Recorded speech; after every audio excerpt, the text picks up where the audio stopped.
तो दोस्तों नमस्कार, स्वागत है आपका सेवियर्स एजुकेशन यूट्यूब चैनल पर।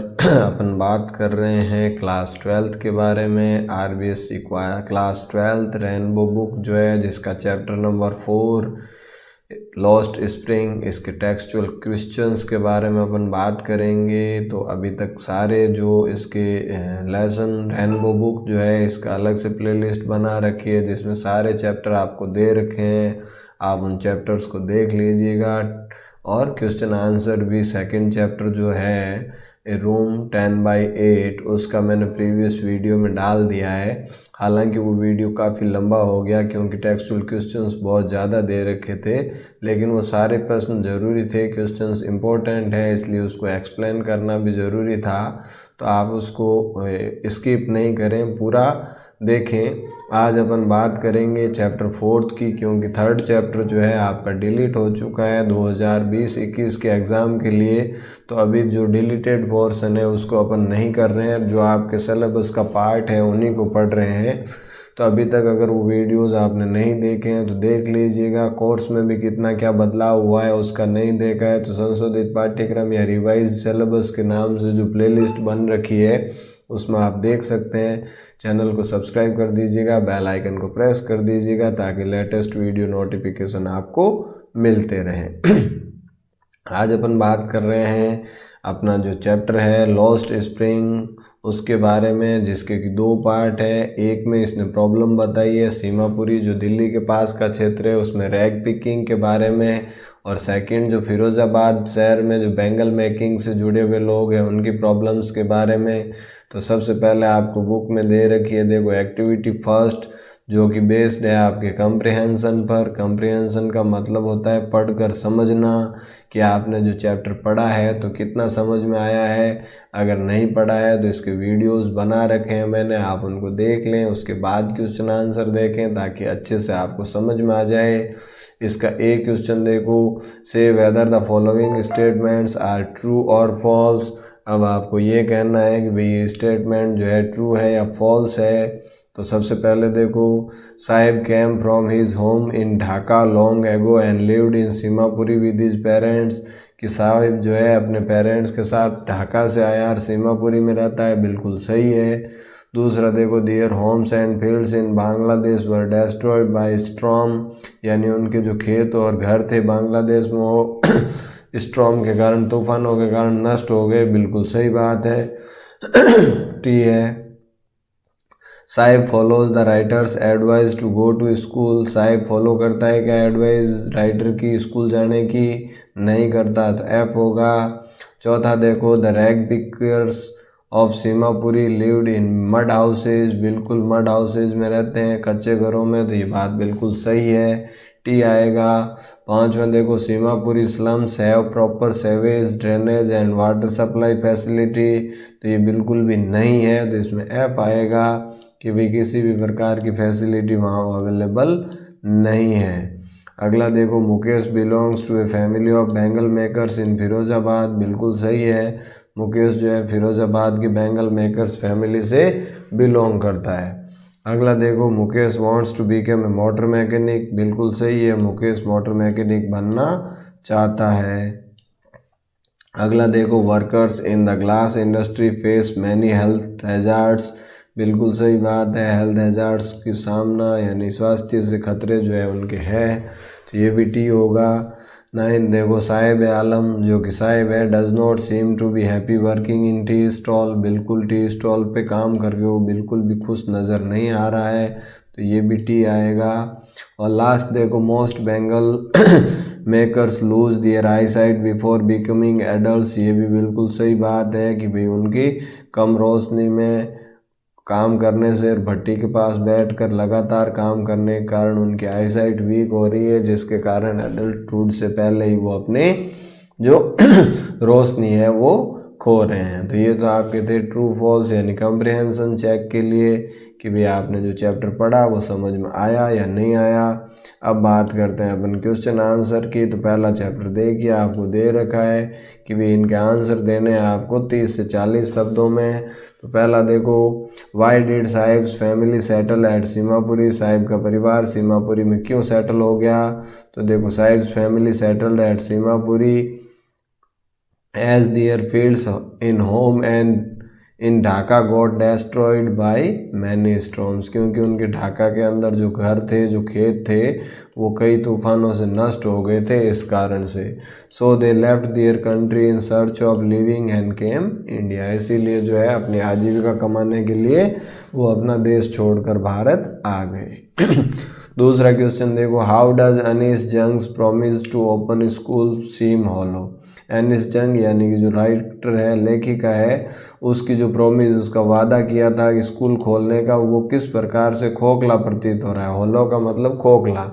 तो देखो, हर promise to open school seems hollow, यानी उसका जो वादा था स्कूल खोलने का वो बिल्कुल होलो, खोखला प्रतीत हो रहा है। क्यों? Because she really does not mean it, क्योंकि वास्तव में उसके कहने का अर्थ ये नहीं था। She says it half jokingly, ये उसने जो है आधी मजाक में बात कही थी। And without any serious thinking, यानी बिना किसी गंभीर सोच के कहा था, इसीलिए जो है ये बिल्कुल खोखली थी। अगला देखो, why does the author describe Seemapuri as miles away from Delhi. भी लेखक ऐसा क्यों कहता है कि सीमापुरी जो है वो अभी भी दिल्ली से मीलों दूर है, जबकि वो तो दिल्ली के बिल्कुल बाहरी इलाका है, पास ही सटा हुआ है। तो लेखक के कहने का क्या तात्पर्य है। तो देखो, द ऑथर डिस्क्राइब सीमापुरी, लेखक जो है वर्णन करता है सीमापुरी का as miles away from Delhi, Delhi से मीलों दूर। बिकॉज, क्योंकि this area lacks all the basic facilities, यानी इस क्षेत्र में सारी जो बेसिक सुविधाएं हैं उनका अभाव है। That are available in Delhi, जो कि दिल्ली के अंदर है। दिल्ली में जो सुविधाएं हैं उन सभी सुविधाओं का यहाँ अभाव है। In spite of being on the periphery of Delhi, जबकि ये दिल्ली के पेरीफ्री यानी बिल्कुल छूता हुआ क्षेत्र है। It is quite different from the heart of the city, लेकिन ये शहर की उस भीड़ भाड़ से या उस विकास के हर चीज़ से पिछड़ा हुआ है, इसलिए इसको कहा गया है कि भी मीलों दूर है। What does the author mean by the expression garbage to them gold. अब ऑथर जो है एक जगह शब्द यूज़ करता है, garbage to them is gold, यानी इनके लिए जो गार्बेज है वो सोना है। तो ये एक्सप्रेशन क्यों यूज़ करता है, इसका क्या मतलब है। तो देखो, बाय दिस एक्सप्रेशन, यानी इस एक्सप्रेशन, इस अभिव्यक्ति के कारण the author means to say that garbage is a means of livelihood to rag pickers. भाई लेखक के कहने का मतलब है कि जो गार्बेज है, जो कचरा है, ये इसके लिए मीन्स है, यानी कि साधन है ऑफ लिवलीहुड, आजीविका का, और to the rag pickers, rag pickers के आजीविका का साधन है। इसलिए इसको कहा गया है कि भाई इनके लिए जो है ये क्या है, गोल्ड है। It gives them food and shelter, इसी से उनके भोजन और आवास की सुविधा होती है। Sometime children even find silver coin in it, और कभी कभार उनको सिल्वर कॉइन भी मिल जाते हैं। So it is very precious to them, इसलिए ये उनके लिए बहुत ज़्यादा कीमती है और इसीलिए इसको कहा गया है garbage to them is gold. अगला देखो, what does the expression sometimes I find a rupee in the garbage mean. एक जगह और इस्तेमाल करता है कि sometimes I find a rupee in the garbage, यानी कभी कभार मुझे गार्बेज में 1 रुपया मिल जाता है। इसका क्या मतलब है। तो दिस एक्सप्रेशन इज इंडिकेटिव, यानी एक सांकेतिक रूप से इसका प्रयोग हुआ है। Rag pickers the state of utter poverty, यानी ये जो है उनकी जो गरीबी की स्थिति है उसको दर्शाने के लिए। Their children find garbage a thing of wonder and a rupee found in it a gift. अब इस गार्बेज को जो है एक थिंग ऑफ वंडर, यानी आश्चर्य की वस्तु ढूंढ पाते हैं, और उनके लिए जो है इसके अंदर रुपया मिलना भी एक गिफ्ट की तरह है।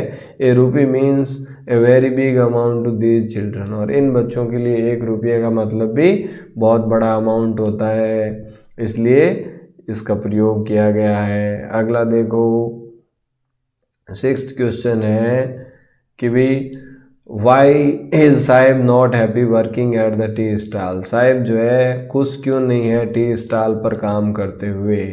तो Sahib is not happy working at the tea stall because here he has lost his freedom, क्योंकि इसने क्या किया है, यहाँ पर अपने फ्रीडम को खो दिया है, अपनी आज़ादी को खो दिया है, इसलिए खुश नहीं है।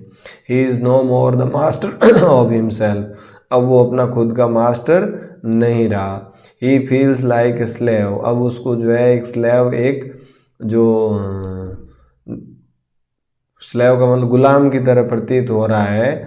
And this has taken away his happiness, और इसी ने जो है, इसी गुलामी ने उसकी खुशियों को छीन लिया है, इसलिए वो खुश नहीं है।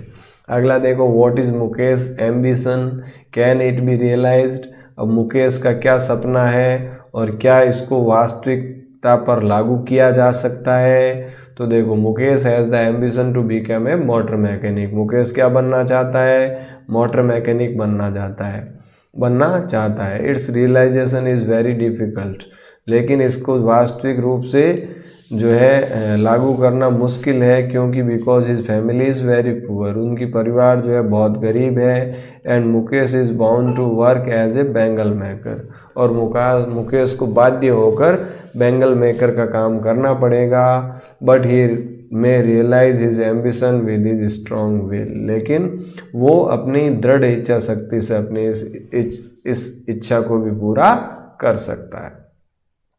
Can a god given lineage ever be broken, अब जो है यहाँ मुकेश की ग्रैंड मदर जो है, दादी माँ कहती है कि क्या भगवान का दिया हुआ अभिशाप जो है उसको हटाया जा सकता है, तो वो ऐसा क्यों कहती है। तो इसके कहने का कारण क्या है, देखो, Mukesh grand mother says so, यानी वो ऐसा कहती है, सो बिकॉज का मतलब क्योंकि, as she has accepted the job of bangle making, उसने जो है बैंगल मेकिंग के जॉब को एक्सेप्ट कर लिया है। एज देयर फैमिलीज लॉर्ड, जैसे कि उनके परिवार के दूसरे लोगों ने। She sees no way to get over the condition of utter poverty, और उसको किसी प्रकार का दूसरा कोई रास्ता नज़र नहीं आता जो कि उनको गरीबी से बाहर निकाल सके। She has no hope regarding a good future, और उसको अच्छे भविष्य की भी कोई उम्मीद नहीं है, उसने उस चीज़ को स्वीकार कर लिया है। इसीलिए कहते हैं कि भाई भगवान नहीं, हमें तो अभाव में रखना लिखा है। अगला देखो, describe the hazards of working in the glass bangle industry, ये क्वेश्चन इम्पोर्टेंट है, इसको आप जो है थोड़ा विशेष तवज्जो दें, एग्ज़ाम में आ सकता है कि भाई जो ग्लास इंडस्ट्रीज़ है उनमें क्या क्या खतरे हैं। हैजार्ड्स का मतलब खतरे हैं, तो खतरों के बारे में डिस्क्राइब करना है। तो glass bangle makers work in dark hot mats, सबसे पहले तो उनकी जो पर्याप्त रोशनी की व्यवस्था भी नहीं है। Dust of the polishing bangles, दूसरा जो पॉलिश कर रहे हैं बैंगल्स उनकी डस्ट जो है, धूल जो है वो भी उड़ती है। Before the flames of flickering oil lamps make them lose their eyesight, और जो फड़फड़ाती हुई रोशनी के जो लैंप्स हैं उनके सामने बैठकर उनको काम करना पड़ता है, जिनसे कि उनकी आई साइट वीक हो रही है, कमज़ोर हो रही है, खो रहे हैं। Lack of proper air and sunlight also affects them badly, और वहाँ ना तो हवा और न ही सूर्य की रोशनी की पर्याप्त सुविधा है, जिसके कारण उनके स्वास्थ्य पर भी बुरा प्रभाव पड़ता है। अगला देखो, she still has bangles on her wrist but no lights in her eyes, अभी कह रहा है अभी भी उसके हाथों में बैंगल्स, चूड़ियाँ हैं, उनकी कलाइयों में अभी भी चूड़ियाँ हैं, लेकिन आँखों में रोशनी नहीं। What does Anees Jung employ by this statement, Anees Jung जो लेखिका है वो इस स्टेटमेंट के द्वारा क्या कहना चाहती है। तो देखो, this statements evokes a feeling of contrast, यानी यहाँ जो है एक विरोधाभासी भाव को व्यक्त कर रहा है। Bangles are considered to be a symbol of joy, जो कि बैंगल्स, चूड़ियाँ जो है एक जॉय, एक आनंद का सिंबल, संकेत माना जाता है। Snatch away the I site of poor labourers who make them, जबकि यही जो है स्नैच अवे यानी छीन रही है आई साइट यानी आँखों की रोशनी, ऑफ द पुअर लेबरर्स, उन गरीब मजदूरों की जो कि उनको बता रहे हैं। These poor labourers have no joy in their life, जबकि उन बेचारे गरीबों के जीवन में कोई आनंद नहीं है।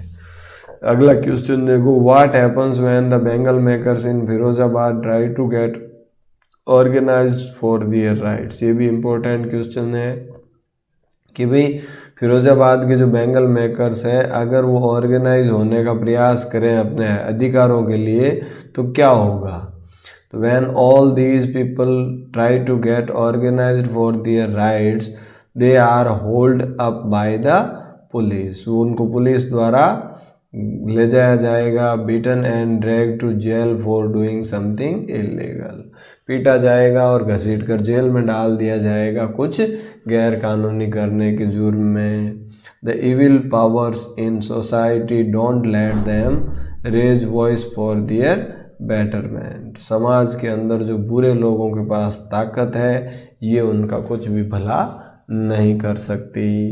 अब बात करते हैं अपन अगले क्वेश्चंस की जिनकी की वर्ड लिमिट बढ़ गई है 125 वर्ड्स, यानी कि जो 7 नंबर का बड़ा क्वेश्चन आएगा वो इनमें से आ सकता है। तो ये दोनों ही क्वेश्चन, पहला क्वेश्चन देखो, describe the living conditions of Seemapuri slum. ये इम्पोर्टेंट है कि भाई सीमापुरी की क्या कंडीशंस थी, तो इनको अच्छे से लर्न कर लेना है कि Seemapuri situated on the periphery of Delhi, यानी दिल्ली के बाहरी इलाके में स्थित है।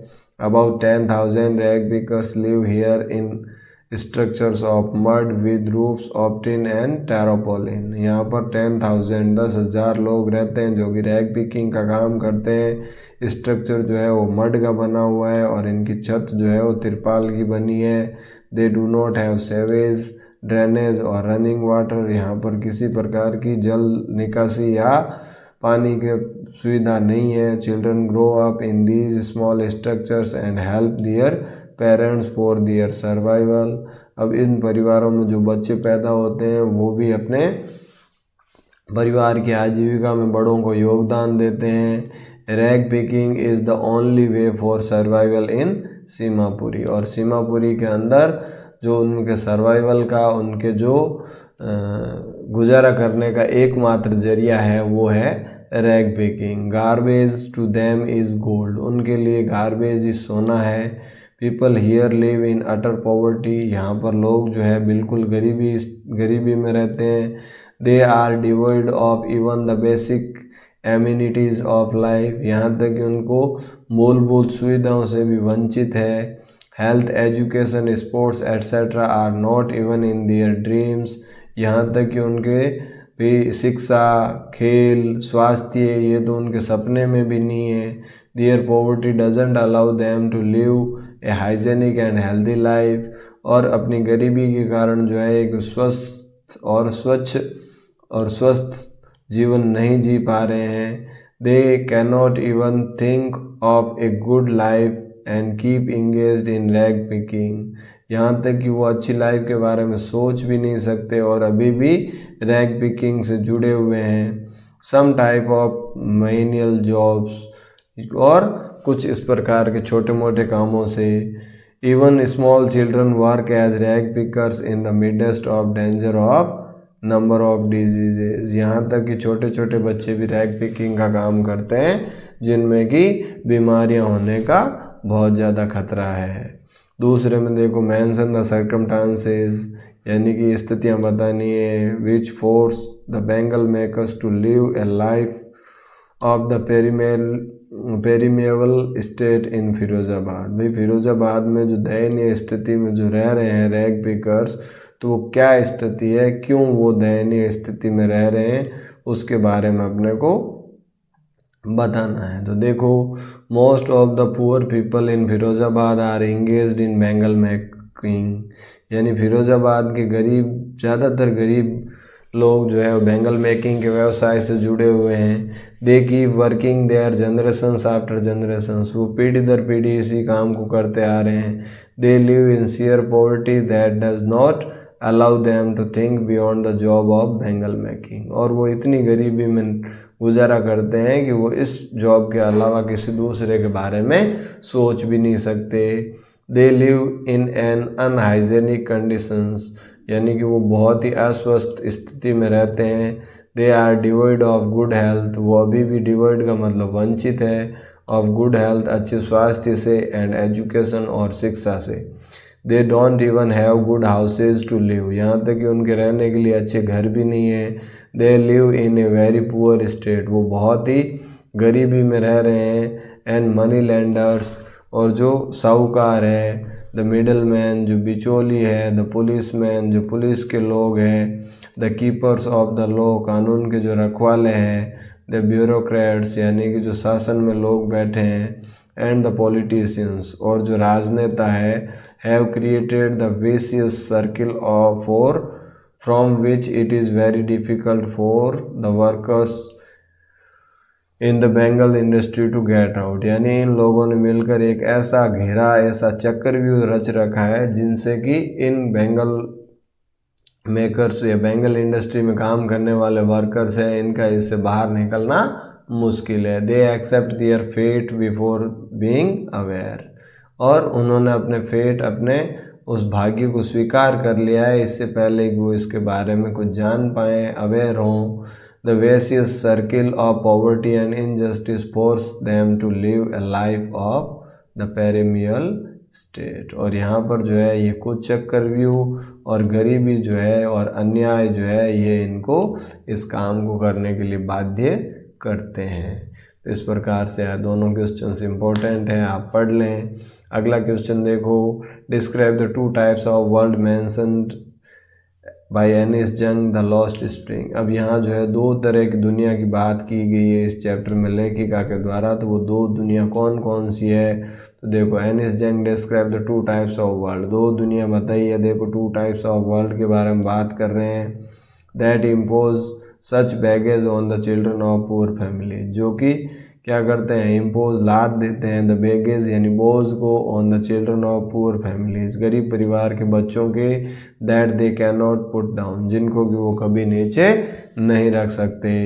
अब देखो क्या है, first is the world of the family that is caught in the web of poverty. पहला तो वो दुनिया जिसमें कि गरीबी के इस वेब के अंदर, इस जाले के अंदर फंसे हुए परिवार है। The children are burdened with the stigma of caste in which they are born, जबकि बच्चे जो है उस जाति के कलंक को अभी ढो रहे हैं जिनमें कि उनका जन्म हुआ। The other world is vicious circle of the sahukars, एक तो ये हो गया। दूसरा जो है वो है साहूकारों का, middle mans, police man, keepers of the law, bureaucrats and the politicians, इनका। These two worlds together weave a net of misfortune, और ये दोनों मिलकर जो है दुर्भाग्य का एक नेट, एक जाल बुनते हैं। For the children of poor families, गरीब परिवार के बच्चों के लिए। Their poverty doesn't allow them even to think a good life style, और इनकी गरीबी के कारण यहाँ तक कि अपनी अच्छी जीवन शैली के बारे में भी नहीं सोच पाते हैं। The society on the other hand, जबकि दूसरी तरफ जो सोसाइटी है, जो समाज है, is very cruel to them in general, जो कि सामान्यतः इनके प्रति बहुत ज़्यादा निर्दयी है। पीपल हैव नो सिंपैथी, लोगों में कोई सहानुभूति नहीं है। With these less fortunate ones, इस प्रकार के इन दुर्भाग्यशाली लोगों के, and hinder their dreams of a good life, जो कि अभी भी अच्छे जीवन के सपने से भी दूर हैं। अगला देखो, discuss how child labour is a potential threat to life on the basis of your reading the lesson the lost spring, यानी कि यहाँ आपको डिस्कस करना है किसके बारे में, कि जो पोटेंशियल थ्रेट, संभावित धमकी जो है, ऑफ द लाइफ, जीवन की, ऑन द बेसिस ऑफ, ये आपने जो पढ़ा है इसमें चाइल्ड लेबर, चाइल्ड से संबंधित, तो ये अपन ने सारी चीज़ें देख ली भी किस प्रकार से जो है चाइल्ड लेबर में हजार्डियस कंडीशन में काम करते हैं। रैग पिकर्स हो, चाहे वो फिरोजाबाद के बच्चे हो, इनमें जो कम्युनल डिजीज़ हो जाता है, ये सारी चीज़ें हो सकती है। तो ये सारे जो है दे रखे हैं, आप एक बार इसको थॉरोली रीड कर लें। अगला देखो, वोकैब से संबंधित है जिसमें है लिटरेरी टर्म का मतलब साहित्यिक कुछ चीज़ें दे रखी है। फिगर ऑफ स्पीच दे रखे हैं, आपको आइडेंटिफाई करना है कि भाई इस लाइन में कौन सा फिगर ऑफ स्पीच यूज़ हुआ है। ये पैसेज में पूछा जाने वाला सवाल है, तो आप इनको अच्छे से देखें और लर्न करने का प्रयास करें। पहला देखो, Seemapuri is a place very very miles away. ये जो सेंटेंस है कि भाई सीमापुरी एक ऐसा स्थान है जो दिल्ली से मीलों दूर है, तो इसमें कौन सा फिगर ऑफ स्पीच यूज़ हुआ है? ऑक्सीमोरॉन हुआ है, जो क्या करता है? सो कॉन्ट्रास्ट यानी विरोधाभास बताता है कि भाई है तो दिल्ली के बिल्कुल पास लेकिन विकास से अभी मीलों दूर है। दूसरा देखो, garbage to them is gold, यानी उनके लिए क्या है? गार्बेज सोना है। तो ये क्या है? मेटाफर है। अब मेटाफर क्या करता है? एक चीज़ को दूसरी चीज़ से जोड़ता है, यानी कि सिमिलरिटी बताता है, समानता बताने का काम कर रहा है। तो यहाँ गार्बेज और सोने में समानता बताने का प्रयास किया है। अगला देखो, her hands move mechanically like the tongs of A machine. तो यहाँ पर क्या है? सिमिले का प्रयोग किया गया है कि इनके हाथों की जो तुलना है वो किससे की गई है? टोंग्स ऑफ मशीन से की गई है, यानी कि सो सिमिलरिटी, समानता बता रहा है। अगला देखो, she still has bangles on the wrist but no lights in her years.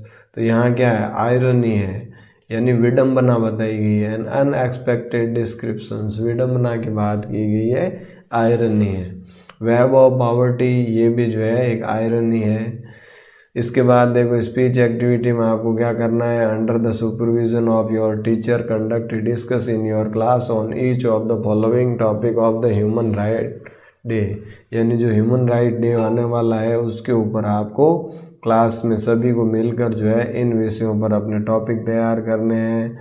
जैसे कि आपका पहला तो हो गया चाइल्ड लेबर, ठीक है, ये अलग अलग सब्जेक्ट आपको दे रखे हैं, चाइल्ड लेबर है। अगला देखो, compulsory elementary education for children, तो ये पूरा चाइल्ड लेबर पे जो है दे रखा है कि भाई ए ये विचार रख रहा है, बी ऐसा, सी ये रख रहा है, डी ये और ई ये। इनको एक बार आप रीड कर लें। इसके बाद देखो, second, compulsory education in elementary children, तो इनके लिए भी जो अलग अलग विचार रखे हैं उसके साथ में दे रखा है कि भाई ए ने क्या विचार रखे, ठीक है, बी ने क्या विचार रखे, सी ने क्या विचार रखे, डी ने। तो इस प्रकार से ये बताया गया है। इसके बाद कंपोजिशन में आपको क्या करना है? एक रिपोर्टर हो आप, किसके? हिंदुस्तान टाइम्स के, तो आपको क्या करनी है? एक रिपोर्ट लिखनी है जिसमें क्या लिखना है? Inadequate civic amenities in the slum areas of Jodhpur, की भी जोधपुर के अंदर जो स्लम एरियाज है, जो झुग्गी झोंपड़ियों वाला क्षेत्र है, वहाँ पर जो बेसिक सिविक सुविधाएं हैं वो भी नहीं है, मूलभूत सुविधाओं का अभाव है। तो यहाँ पर जो है ये रिपोर्ट आपने लिख दी। इसका टाइटल तो आपको दे ही रखा है, तो वो टाइटल दे दिया, डेट डाल दी, और इसके बाद जो है ये आप जो भी एग्ज़ाम का आपका डेट हो वो डाल दें। फिर देखो, like all other slum areas, यानी जैसा कि सभी झुग्गी झोंपड़ियों में होता है, Jodhpur slum also lack proper civic amenity, Jodhpur के स्लम एरियाज में भी सिविक एमिनिटीज़ की कमी है। The slum dwellers live in very poorly built hutments, और ये बहुत ही बुरी तरह से बहुत कमज़ोर बनी हुई हटमेट्स, झोंपड़ियों में रहते हैं, जो कि मड की बनी हुई है, रूफ जो है टिन और टेरापोलिन की है, और यहाँ पर कोई भी अरेंजमेंट नहीं है वाटर सप्लाई का, न ही कोई सेवेज और ड्रेनेज सुविधा है, और न ही कोई लाइट की सुविधा है। यहाँ पर जो है स्लम एरिया जो है, इसमें किसी प्रकार का कोई स्कूल भी नहीं है बच्चों के लिए, न ही कोई हॉस्पिटल है। तो यहाँ जो बच्चे पढ़ रहे हैं वो बिल्कुल पल रहे हैं जो बिल्कुल फिल्दी गंदी कंडीशन में है, और ये जो है विभिन्न प्रकार की बीमारियों के शिकार हो रहे हैं। यहाँ पर कोई पार्क नहीं है, न कोई प्लेग्राउंड है, और इसीलिए इन बच्चों के लिए भी जो है टॉयलेट्स भी नहीं है। तो यहाँ रहने वाले लोग जो है वो इनमें बीमारियाँ फैलने का खतरा सबसे ज़्यादा है, क्योंकि यहाँ पर बेसिक एम्यूनिटीज़ या सिविक एम्यूनिटीज़ की कमी है। तो इस प्रकार से ये रिपोर्ट आपने तैयार की। तो इस प्रकार से ये आपका चैप्टर कंप्लीट होता है। इसके क्वेश्चन आंसर्स के बारे में अपन ने चर्चा की। हालांकि वीडियो थोड़ा लंबा हो गया, लेकिन इस पे एक्सप्लेन करना ज़रूरी था। तो आई होप आपको ये सारी चीज़ें समझ में आई होगी, तो आप अपनी परीक्षा की तैयारी इसी हिसाब से करनी है। इसी के साथ आज के इस सेशन को यहीं विराम देंगे। मिलते हैं अगले टॉपिक में अगले क्वेश्चन आंसर्स के साथ। तब तक के लिए थैंक यू। जय हिंद, जय भारत।